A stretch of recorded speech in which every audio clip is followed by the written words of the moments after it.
Assalamualaikum warahmatullahi wabarakatuh. Perkenalkan, nama saya Cika Aditya Maulidah. Di sini saya akan menjelaskan codingan di pertemuan 2 mata kuliah Sains Data. Di sini fokus praktikum pertemuan 2 ini menghubungkan Python ke Neo4j Desktop, menjalankan shipper query dari Python, membuat graph sederhana dari data Python, mengimpor data dari file CSV, dan membaca hasil query dalam bentuk tabel pandas. Nah, untuk sesi pertama itu pembentukan graph e-commerce.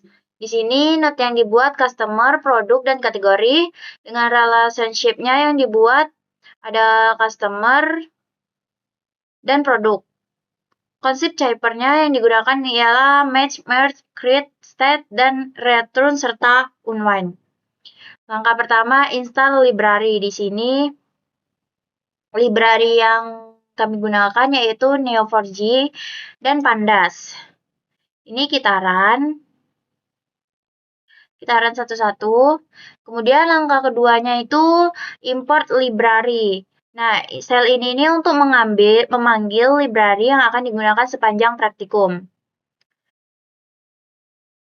Nah, di sini ada OS, GetPass, Pandas, dan Neo4j. Nah, langkah ketiga, isi koneksi Neo4j.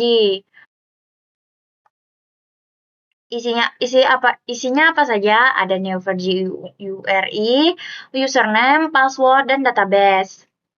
Kemudian langkah keempatnya menghubungkan Python ke Neo4j. Oh, ini tadi di run ya, di run satu-satu. Ini karena sudah saya run, jadi tidak perlu nge-run lagi, karena udah run all. Kemudian langkah keempat, tadi kan langkah 4, menghubungkan Python ke Neo4j. Sel ini membuat koneksi dari Python ke Neo4j. Jika koneksi berhasil, akan muncul pesan seperti koneksi berhasil, seperti ini. Nih, ini muncul pesan koneksi berhasil.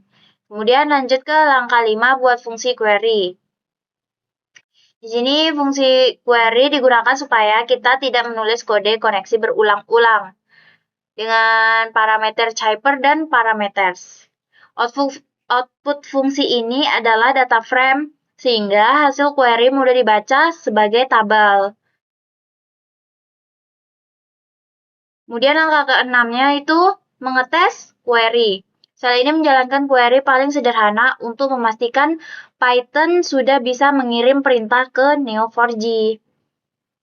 Nih 0 kan dibuat 0 dulu karena Python sudah terhubung. Statusnya nih Python sudah terhubung ke Neo4j. Kemudian langkah ketujuhnya kosongkan database di awal. Ini kode ini menghapus semua node dan relationship pada database yang aktif. Tujuannya supaya praktikum dimulai dari kondisi bersih dan hasilnya tidak tercampur dengan percobaan sebelumnya. Jika tidak ingin menghapus data, ubah reset data sama dengan false. Nih, ini jadi database aktif sudah dikosongkan. Kemudian langkah ke-6-nya sisipkan data e-commerce. Ini yang data yang disiapkan itu ada customer, kategori, produk, dan parses. Kemudian langkah ke-9-nya memahami dollar, customer, dan unwind. Pada Cyper, tanda dolar digunakan untuk membaca parameter yang dikirim dari Python. Artinya, customer di sebelah kanan adalah variabel Python.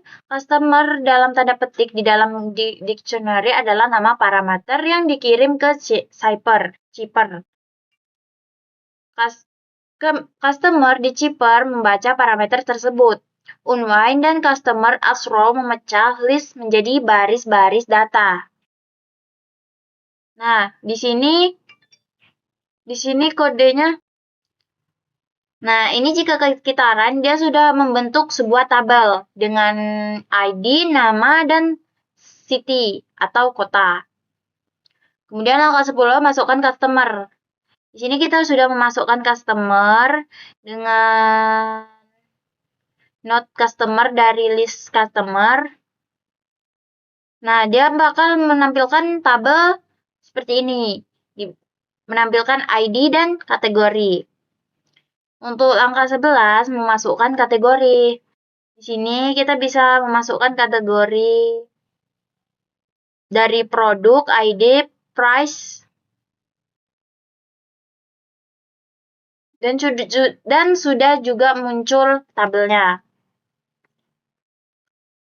Selanjutnya, langkah ke-12, memasukkan produk dan hubungkan ke kategori. Nah, query ini membuat node produk dan menghubungkan ke node kategori. Dan jadinya seperti ini. Lalu, langkah ke-13, memasukkan transaksi pembelian. Nah, query ini membuat relationship bulk dan customer ke produk.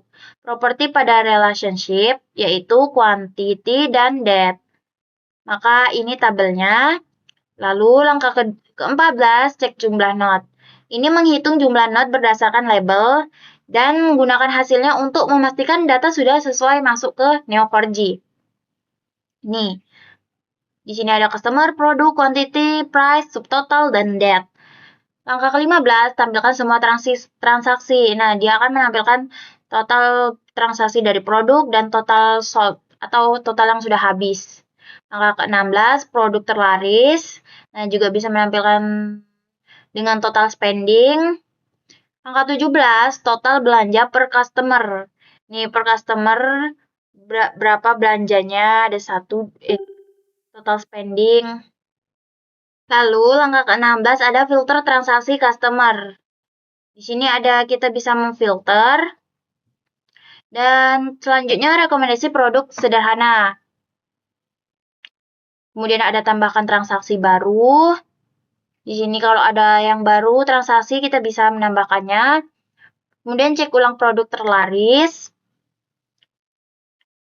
Kemudian import data musik streaming dari CSV. Nih, untuk sesi 2.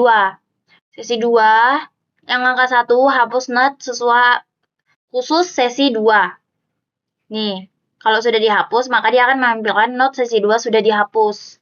Langkah keduanya, baca file CSV. Nah, dia bisa membaca semua file dari CSV. Dari ID 1 sampai 10. Langkah ketiganya, ubah data frame menjadi list dictionary. Nih, kita bisa mengubah data menjadi list. Menerima data parameter dengan mudah dalam bentuk list dictionary. Kemudian, langkah keempat, mengimpor genre dari CSV. Import artis dari CSV.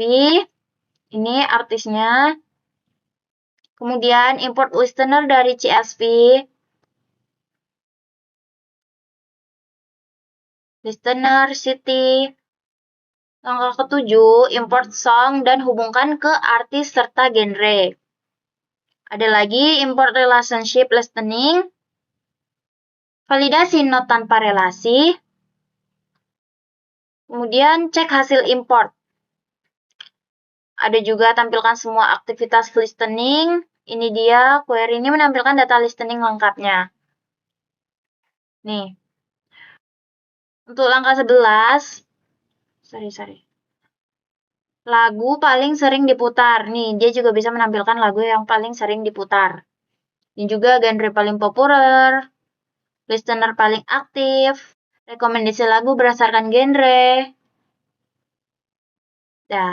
Nah, kita setelah praktik. Nah, ini juga bisa menutup Neo4j dengan perintah driver close, print koneksi Neo4j ditutup. Jadi dia akan menampilkan koneksi Neo4j ditutup. Jika kita ke Neo4j-nya, kita akan menampilkan graph-nya dengan ada produk, genre CSV, artis, customer, kategori, listener, dan song. Nah, di relationship-nya, tipe relationship-nya di in kategori, bulk, listening, by artist, dan khas genre. Demikian video dari saya. Wassalamualaikum warahmatullahi wabarakatuh.